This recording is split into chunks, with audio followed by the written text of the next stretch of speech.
Let us begin this half hour with an interesting hearing down in Florida today tied to Casey Anthony's bankruptcy case. NBC's Kerry Sanders has details on that. Kerry, good morning.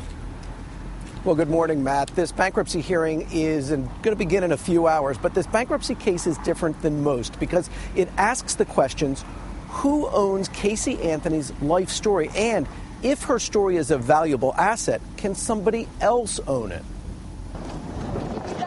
She's a free woman, but Casey Anthony is still battling in court, filing for bankruptcy. The jury found the defendant not guilty. The 27-year-old was acquitted of murdering her 2-year-old daughter, Caylee, nearly 2 years ago. In court documents, Anthony claims she owes almost $800,000, mostly in attorney's fees. But now the bankruptcy trustee wants to repay Anthony's debts by auctioning off the rights to her life story. Anthony's lawyers are fighting back, saying in a motion, Miss Anthony's life story has never been published. She would have to speak, write, or otherwise express her memories so they could be recorded in a form enjoyable by others. For that reason alone, the trustee's motion should be denied as a matter of law.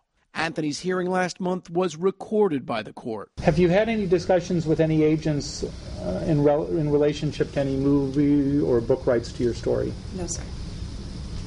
Have you hired an agent to handle any media rights at this time? No, sir.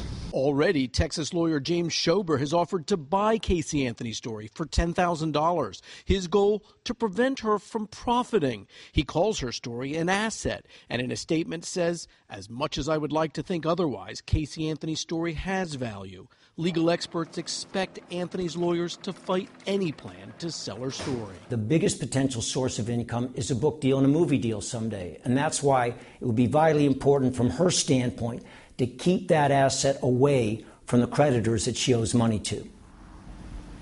Now the court has to determine if her life story is an asset, and if it is, can it be sold to the highest bidder? Remember, the goal here in bankruptcy court is to liquidate her assets to pay off creditors. Matt? Kerry Sanders in Florida. Kerry, thank you very much.